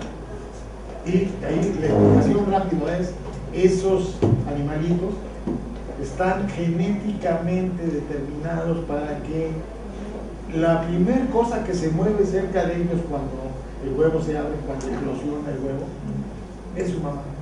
Claro, si es muy chiquita no es la mamá. Si es un autobús tampoco es la mamá. Pero cualquier cosa que sea de tamaño mediano, esa es la mamá y lo sigue. Entonces lo que hizo Popper fue poner unos huevos y él estaba ahí cerquita cuando salieron los pollitos. Entonces lo siguieron. Y los seguían para todos lados. Y luego viene Daniel Dennett, que no ha muerto. Tiene un libro que se llama así, Tipos de Mentes. Tiene varios libros, pero este es uno muy interesante, que voy a detenerme un poquito más en este. Porque es lo que dice, que califica aquí de 3 tipos de organismos. Bueno, primero los organismos darwinianos. Aquí está el medio ambiente y aquí hay diferentes alternativas para trabajar en el medio ambiente. Pero hay una, pueden llamar diferentes hipótesis. Hay una que se selecciona en ese medio ambiente, porque es la que es útil, hay adaptación, hay éxito, y entonces en la siguiente generación ya nomás ese aparece. Quedaron eliminados las roditas, los cuadraditos, como reloj, quedaron las puras puntitas. Es el mecanismo de evolución biológica. Pero aquí la pregunta es, ¿se está aprendiendo, el organismo aprende que la mejor respuesta en este medio es esta? Luego vienen las criaturas skinnerianas por el conductismo. Ahí está el medio, ahí están las posibles respuestas. Se selecciona una, pero es nada más por refuerzo. Y en la siguiente ocasión se vuelve a utilizar esa.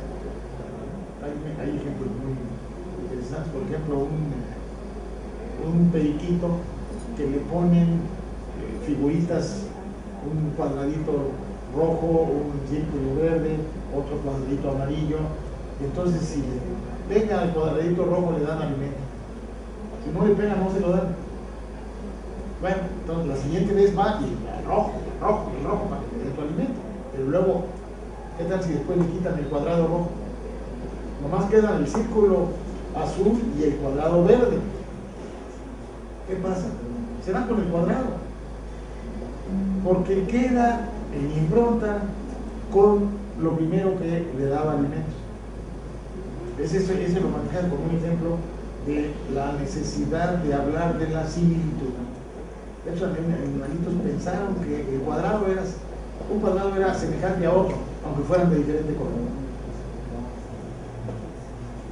Bueno, la teoría de Skinner es interesante, pero ha sido criticada muy fuerte, sobre todo que ayer le dio un pegue durísimo.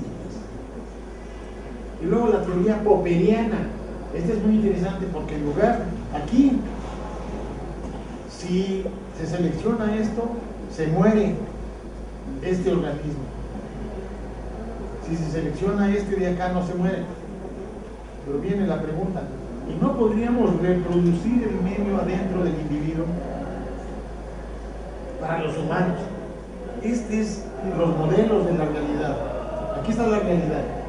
En lugar de lanzarnos a la realidad a ver cómo nos van con diferentes acciones, y a lo mejor nos puede ir mal y nos morimos. Mejor, en lugar de eso, vamos a reproducir el medio, ahí está el modelo, y dentro de los modelos buscamos la mejor opción. Y una vez que ya tenemos una mejor opción dentro del modelo, ahora sí vamos a la realidad con esa mejor opción. Y entonces aquí no se mueren los individuos, se mueren las hipótesis, que fue lo que dijo Popper. ¿Cómo ven? Se mueren las hipótesis, no el individuo. Pero es aprendizaje, por supuesto que sí. Y luego viene otro más que es el de Gregor, que le llaman criaturas gregorianas, que es muy semejante al de Popper, pero además interviene en los aspectos sociales. El trabajo en equipo, el uso de herramientas, lo demás es igual. O sea, la idea es lo mismo, pero aquí en el modelo se incluyen otros aspectos. Estas figuras están, no con los letritas agregadas, están en el libro. En el libro de Daniel Dennett, que se llama Tipos de Mentes. Bueno, entonces, cualquier teoría científica parte de axiomas. Los axiomas son autoevidentes y se considera que son razonables, pero son razonables según el paradigma. Cambiamos de paradigma y un axioma ya no es razonable. Los derivados de estos axiomas vienen teoremas, formación de teoría, y luego ya viene la aplicación de esa teoría, la aplicación a la realidad. La aplicación la vemos como una correspondencia entre la teoría y la observación. Ahí Thompson le llama interpretación, no correspondencia. Y luego hay éxito o no hay éxito. Hay cambios en los procesos acordes con teoría, predicciones con o sin intervención. Esas son las teorías científicas. O sea, una teoría científica que tenga éxito debe poder predecir lo que va a ocurrir. Tanto si se interviene, se modifica algo o no se modifica. Me detengo a una de las críticas de Popper que hace al marxismo. En el libro de la sociedad abierta y sus enemigos, dice: la pretensión de querer predecir el desarrollo de la humanidad, de la sociedad, es muy fuerte. Es tan complejo que no se puede decir qué va a pasar con ni siquiera 20, 30 años. Además les platico, hace 20 años yo ni siquiera soñaba con tener un teléfono celular. Usé unas computadoras, pero era un monstruo enorme del tamaño de este cuadro, con tarjetas perforadas, etc. Ahora una como esta es no me la podía imaginar, ni ninguno de mis profesores en Estados Unidos. Era inconcebible, no era predecible. Entonces en la sociedad es muy difícil predecir. Entonces no hay éxito, pero las teorías que predicen por lo menos en un cierto rango, sí son exitosas. Ya, viene la estadística, cansé a terminar lo que me podía dar. Esto ya lo había visto. Son libros de estadística. Bueno, sí, aquí está la distribución de la normal. Aquí está la de las esperanzas de vida, la longitud de vida. Vean que la media anda por 15 años. No, la mediana. La media anda por 30. Y otras cosas. Aquí está el concepto de probabilidad. Resulta que hay pleito en muchas arenas respecto a las ideas. Vimos el pleito a nivel filosófico. El pleito era colectivismo contra otras cosas. Pleito a nivel metodológico, cualitativo contra cuantitativo. Dentro de la estadística, pleito por el concepto de probabilidad y pleito finalmente por el concepto de diferencia estadística. Actualmente ahorita tenemos 3 paradigmas dentro de la estadística: comportamental, en la estadística y bayesiana. Y sucede lo mismo que antes con el cualitativo y el cuantitativo. Alguien en un paradigma le mienta la madre a los otros y dice que está totalmente mal. Aquí en estadística pasa exactamente lo mismo. Y que yo lo único que puedo calificar es de esta manera, con una sola palabra: dogmatismo. Pensar que lo que hace es lo mejor y lo demás nada. Con esto termino. Pero vean que esa pugna de ideas está por todos lados. Bueno, con eso terminamos.